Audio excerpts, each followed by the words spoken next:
What is it about boat projects where they always take longer than you think they should take?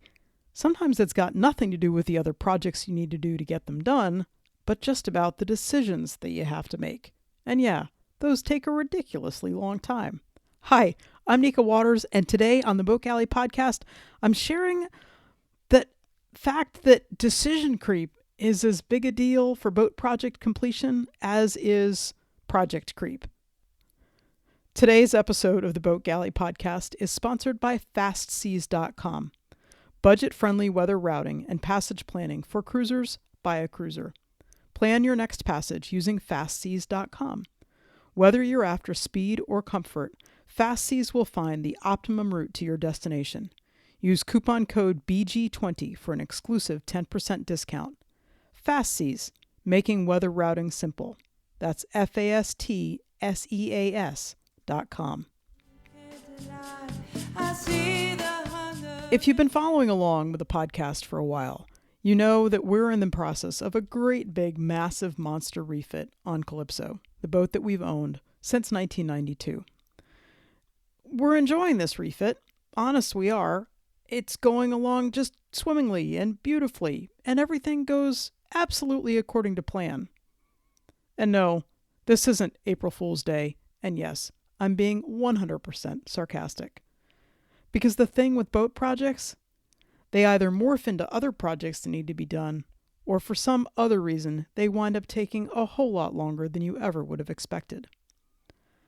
I have spent some time talking about project creep before, which is when you finish a project and that just uncovers other projects that you need to do. Like, you redo the floors in your house and you realize that everything else looks crappy, and so you start redoing the other things in the house to make it match. You know what I mean.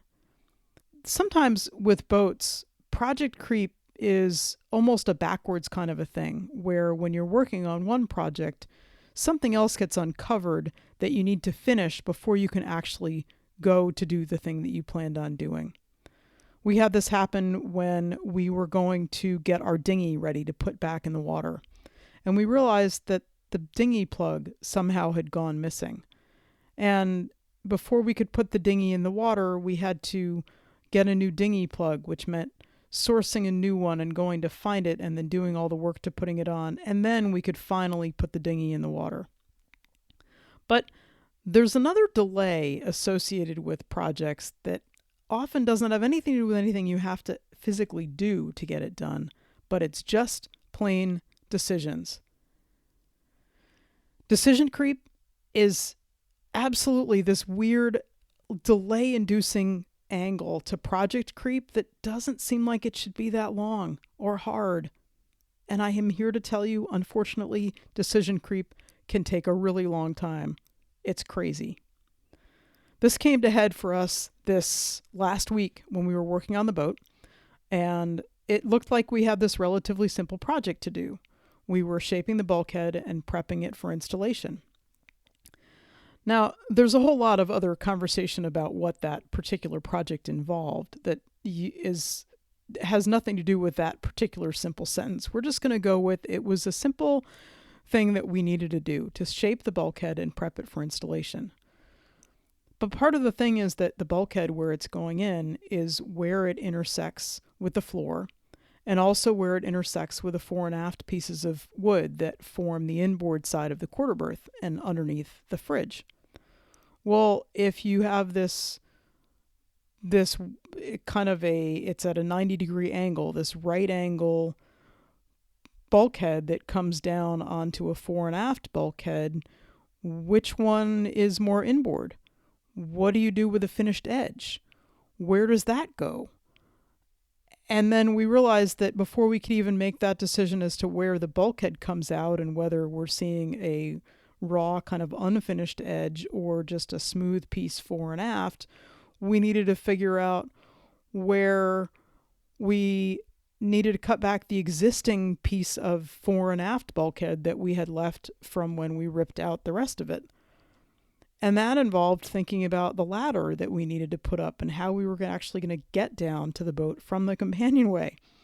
and where that ladder is going to go on the engine cover that will be brand new, and we're trying to give ourselves a little more foot space in the galley, and so the ladder needs to be further back. And then we had to go to storage to get the ladder out of storage to hold it up to say, oh, okay, this is what we're going to do. And by the way, we're not going to step on the engine cover anymore. There's going to be a full ladder. And oh my gosh, it wound up taking us all day long to figure out what line we needed to draw to be able to shape the bulkhead to the right space, so that we could then get ready to install the bulkhead this weekend.